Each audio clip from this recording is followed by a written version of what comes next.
I'll do the talking. Exalted Jabba. Let's start over.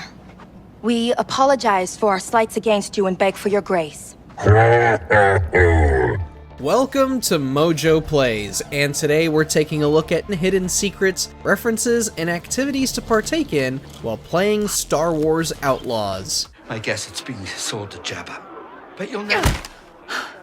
Before we begin, we publish new videos all week long, so be sure to subscribe to Mojo Plays and ring the bell to be notified about our latest videos.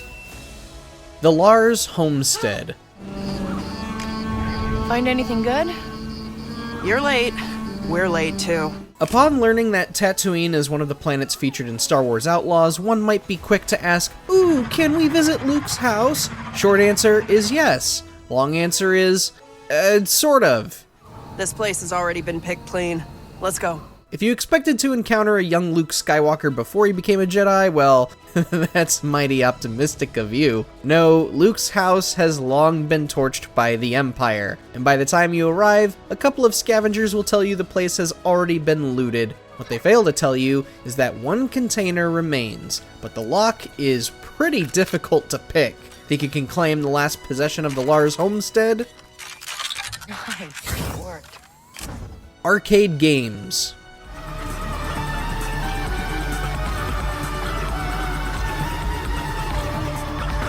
In our video about 10 things to know before playing the game, we mentioned that Star Wars Outlaws has 2 games that can win you some money. But if you want to chill out with a different side activity, well, you might have missed a video game within a video game. Outlaws hides a few arcade cabinets across the galaxy, and they are all designed in the style of games from the late 1970s, wireframes and all.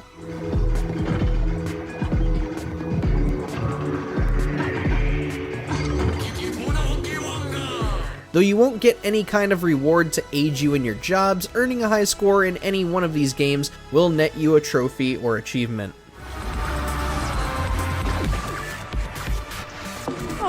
The Scarif cover-up.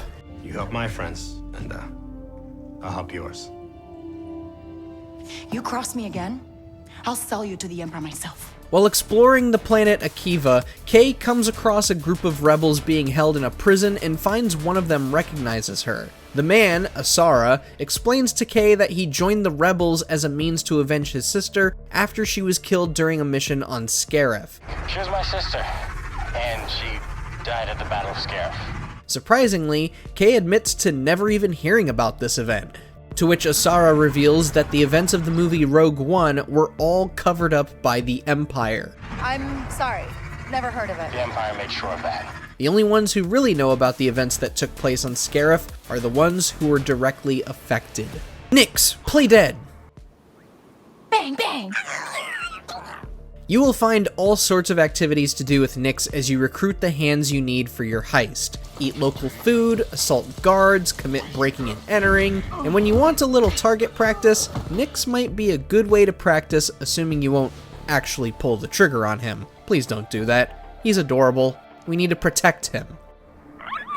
Nice one, pal.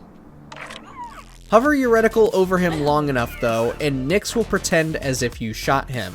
And hey, if you didn't find 4 ways to make Nix happy to unlock one of his early abilities, this will count towards that. You're welcome. Syndicate Vaults. Nobody sees us, nobody blasts us.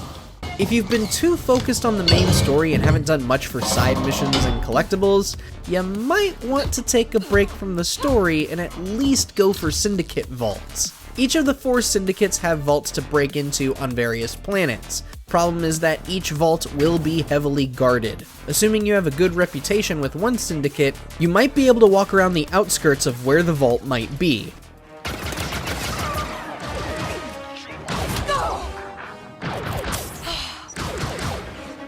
However, you will most likely have to find your own way to break in without being seen, regardless of how well into the syndicate you are. And before you do that, you will have to hunt down a set of key cards to access them. Trust us, finding these can be worth your while. Amazing.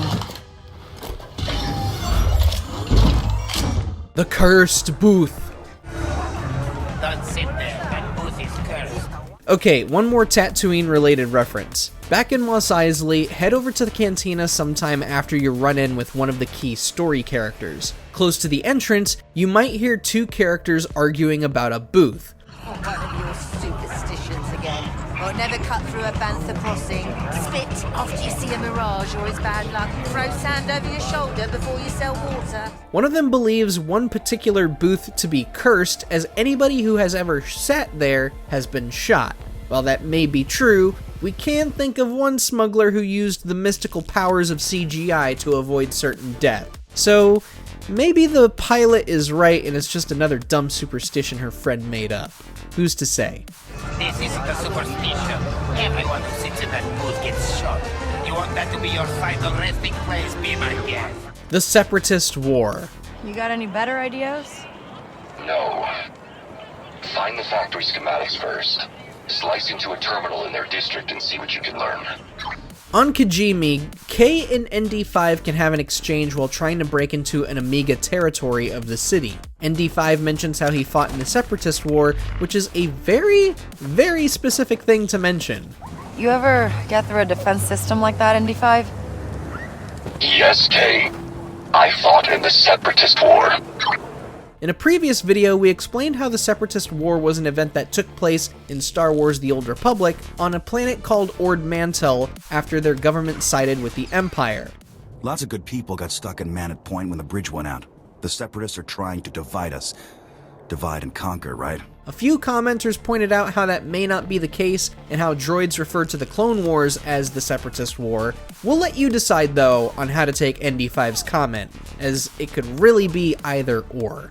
The Separatists are patriots, struggling against incredible hardship. I've re-edited those hollows to show the plight of the Separatists and their families. A strange visit from a familiar face.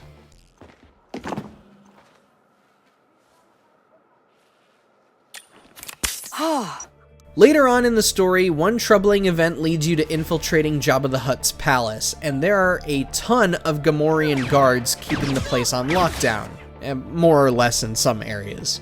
But while crawling in one of the vents, you might catch a recognizable adversary in one of the rooms.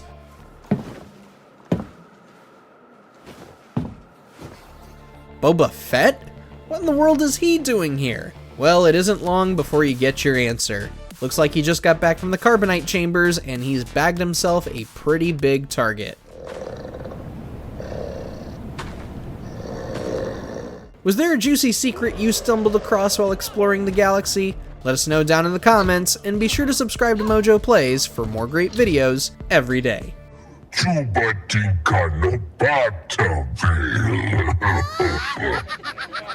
Thanks for watching. If you enjoyed the video, there's more where that came from.